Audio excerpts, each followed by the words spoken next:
Alright, hello guys, welcome to my review of Superman Returns. So I'm basically reviewing all the Superman films. I'm just kind of doing it in like a random order. While, waiting for the big film to come out, which I'll probably be watching tomorrow. But yeah, let's get into Superman Returns. So this was made by Bryan Singer. I guess it's supposed to be based after Superman 2, the original film, I guess. So basically Superman 3 and 4 from Christopher Reeves didn't really happen, or you could say it's like an alternate universe. Because you could say this film, Superman Returns, is an alternate universe with a different actor and stuff and different director. And I guess Superman basically went to go look for Krypton. I guess you could say sometime after Superman 2. Because I will talk about the events of Superman 2 when I review that next. Yeah, I mean, you're gonna be seeing these reviews fast since the movie is coming out basically tomorrow. So yeah, but yeah. Basically drops down from space after trying to look for Krypton or something, because he heard from someone that Krypton might still be around, so I guess he decided to check out himself, but I guess something happened up there. And he never really talks much about what actually happened. He just says, yeah, it's still destroyed, but for him to come down like that, it makes me wonder what actually happened up there. Was it just full of kryptonite or something? Then we get to meet this version of Lex Luthor, played by Kevin Spacey, which at one point he was kind of like accused of doing something really bad, and he just got, took out of House of Cards and stuff, and his career just went downhill. And now people are saying at this point that he's not guilty, and I haven't really kept up with that because, to be honest, I wasn't really a big fan of Kevin Spacey, but I would say he's a good actor. He definitely does a good Lex Luthor. I can definitely say that. It's still better in my opinion, but I'd say he's pretty good. Yeah, I just feel like he should have got more time though to show how good he could have been as Lex Luthor. Yeah, you've even got Howard and Kumar in this movie, one of them. Yeah. And you got Martha. I guess in this universe, Jonathan Kent's dead, which I think it was already kind of like that, innit? I mean, because they don't really focus on after Superman 1, they don't really focus on Martha or John, and I think John dies in the first film, right? Yeah, because I watched it earlier this year, and I'm probably going to be skipping that one for now. But in the future, I might review Superman 1 and 4. Because 4 is just so terrible, I just skipped it because I've seen it so many times from Chris Stuckman of how bad it is with one of his Hilariosity reviews, his GOAT videos.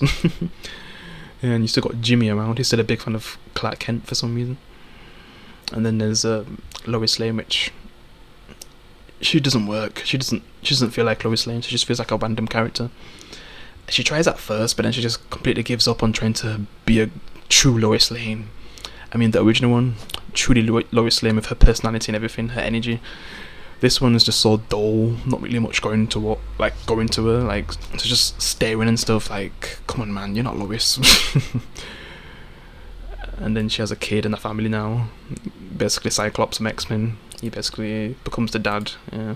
And I guess Superman's jealous, and he's feeling down, I guess. And then Lois ends up getting in danger because of Lex does something to like the plane that she's on, because they're basically launching like a shuttle in space, and it kind of goes wrong because of Lex, I think. But Superman's there to help it, and I gotta say the CGI in a lot of areas isn't really that good.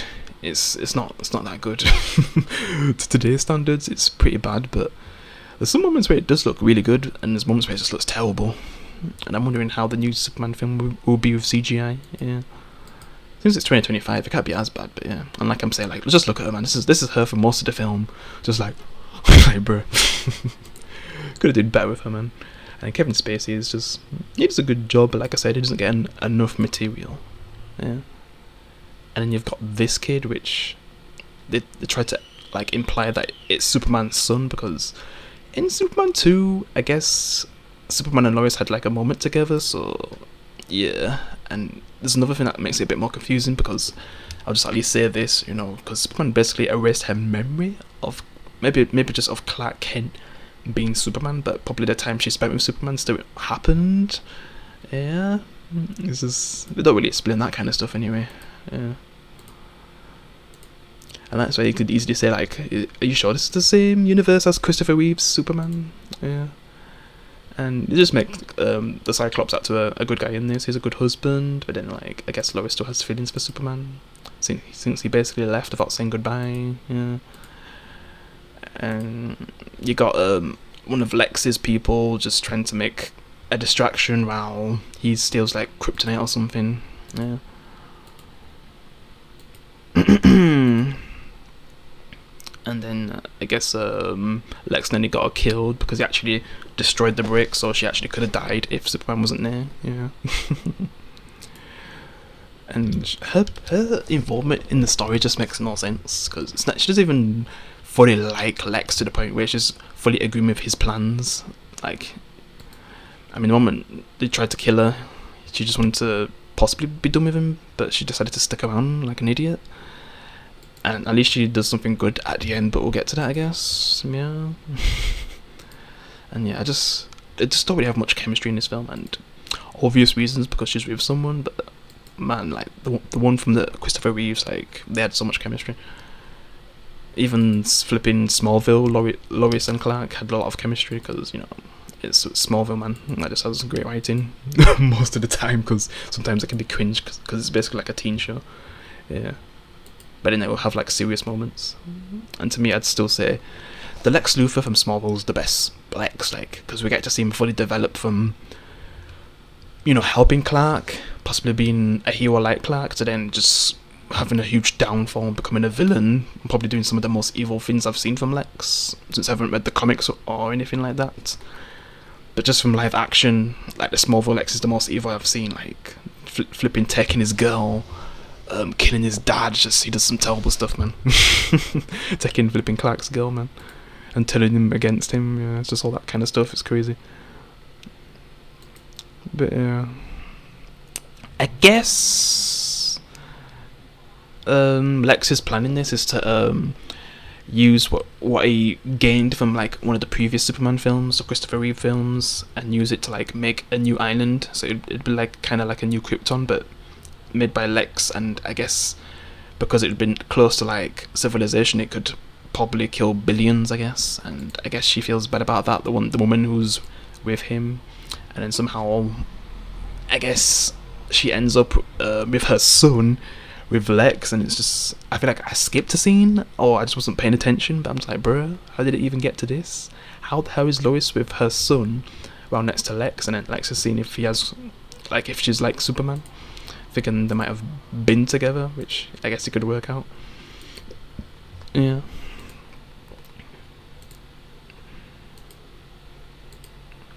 Oh yeah, and there's a scene where I guess the little boy ends up possibly killing one of the bad people who are watching him, since they're basically held hostage because Lex is holding him there, and the boy possibly basically murders the guy when he tries to hurt Lois. Yeah. So basically they could have been building up a Superboy if this franchise continued on, I guess. Yeah. And this is one thing I have to say about 80s and 90s superhero films. Like, it's completely fine to kill villains if it doesn't look like, oh my god, I just did something really bad. But if they're like, if it's more triumphant and they're happy, it just gets overlooked, because I'll talk about that with a Superman 2, because bruh. And then you compare it to Man of Steel and people are like, have a huge problem with it. It's just, bruh, we'll get to that. And yeah, just seeing Superman save people and stuff, like saving Lois in this situation when the ship's sinking and stuff. The husband tries to save her, but you know, they weren't able to fully get out in time. But then Superman comes. Like, Superman saving people definitely lives up to like how Christopher Reeves was with saving people, man. Because man, that's probably some of the best you can see from like superheroes saving people. Like, Superman just does it the best. Yeah. And at least Bryan Singer can deliver on that kind of stuff. And then after he frees everyone, he goes to confront Lex, but he has kryptonite. And ends up nearly dying after Lex beats his ass and stabs him with the kryptonite. Yeah. But then they go back to save him, so I just love scenes where the superhero has to be saved by the people that saved him. Like in Spider-Man 2, that's just probably the best of that kind of example. It's where Spider-Man basically saves people on the train after fighting Doc Ock, because they're about to flipping fall off. And then afterwards, like, Spider-Man's about to fall off himself, and then they catch him. Yeah, that's just a legendary scene. Yeah. And then even after all that, like, he's just ready to go back, possibly dying from what he's about to do. So he basically destroys Lex's place that he was trying to build, and they have to retreat. And I guess the woman kind of gets rid of like some of the stuff that could rebuild it. And I'm surprised he even decides to keep her around, to be honest. I'm surprised he didn't just chuck her off. If that was Smallville, like, she'd be dead after doing that. And oh my god, this is probably the best live action Superman moment we've seen of him saving the world, like literally carrying his greatest weakness in his hands to space. It looks so amazing. And that's probably like the best way to end the film, with him falling down, I guess. And then actually ending up in hospital, which is crazy, and just don't even know how to save him.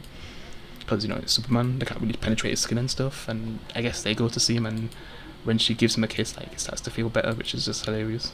And then Superman awakens, and they're basically trapped on an island. Lex makes a joke about eating a dog, it's just, lol. She's still trying to write a story about Superman, since that's the only thing that can get anything out of her career. Superman goes to see his son. They were setting up something special. Oh, that CGI is just so bad. It's really bad, yeah. But I'd say it's a good film, though. Yeah, it's aged well compared to the garbage we get these days. From average to garbage superhero films, yeah. Occasional great films, yeah. But I'd say this is a solid Superman film. Definitely has some flaws. The CGI and Lois Lane, I'd say they're definitely the high flaws. And then in the middle, I'd say like it didn't really fully go with like all out with Lex Luthor. They could have did a lot more with him, and even the Son storyline they could have did a lot more with. But just who replaced Superman after the passing of Christopher Reeves, rest in peace. Yeah, because he's like the ideal Superman. Like he's the icon. He did him so well. Like just when I was watching those films for the first time, I was just smiling. And he does a good job. Like, because I knew this guy from as Atom in the Hourverse, yeah. And then he got to play Superman. Because I did watch this back in the day when it came out, but I never really watched the Christopher Reeve films until like from earlier this year to like I guess now watching Superman 2 and 3. Because I watched like the first one earlier this year, and then I watched the second and third one literally not long ago. Yeah, so I'm gonna review them next.